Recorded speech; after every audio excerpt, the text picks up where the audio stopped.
जय गजानन मंडळी. आता मी आली होती बा घाटंजीला सोनं घ्यायसाठी. मग ऐकलं होतं का गाव छोटं आहे, पण इथं लांबून लांबून लोकं सोनं चांदी घ्यायसाठी येते. म्हटलं आपणही पाहावं, आत्ताच आता लग्नाचा वाढदिवसही झालाय.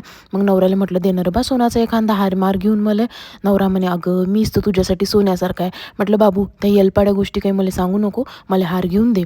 मग दादाला म्हटलं थोड्याशा कशा अँटिक डिझाईन दाखवा. एक नंबर डिझाईन दाखवल्या, तुम्हीच पहा. एक डिझाईन दादा काढेच काढे. मला विश्वासच नाही बसे. म्हटलं बापा एवढ्या छोटं गाव आणि एवढं चांगल्या चांगल्या डिझाईन्स या दुकानात. आणि मग मला आवडलं ना मंगळसूत्र. नवऱ्याला म्हटलं देतं का रे मंगळसूत्र घेऊन. म्हणे आज मंगळसूत्र मागतं, उद्या म्हणशील दुसरा नवरा पाहिजे. म्हटलं तेच तुला सांगत आहे, दुसरा नवरा मागितला नाही पाहिजे म्हणून म्हणतो का मंगळसूत्र घेऊन दे. आणि मग काय, आता बाई म्हणजे बाईच्या जातीला काही ना काही साऱ्याच गोष्टी पाहावंच वाटते. मग मी अंगठ्या पाहिल्या, बांगड्या पाहिल्या आणि सारं घालून पाहावं म्हटलं. आणि त्याच्यात मला या दादानं सांगितलं का इथं म्हणे मेकिंग चार्जेसवर 5% डिस्काउंट आहे. म्हटलं भलं जमलं रे बा.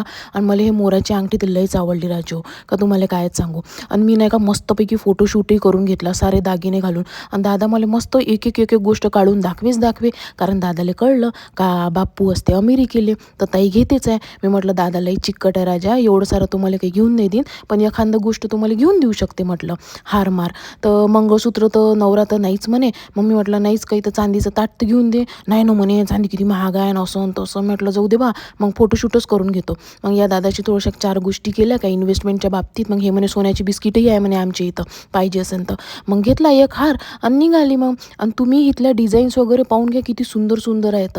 याचा मी पूर्ण ॲड्रेस कॅप्शनमध्ये दिलेला आहे, नक्की व्हिजिट द्या.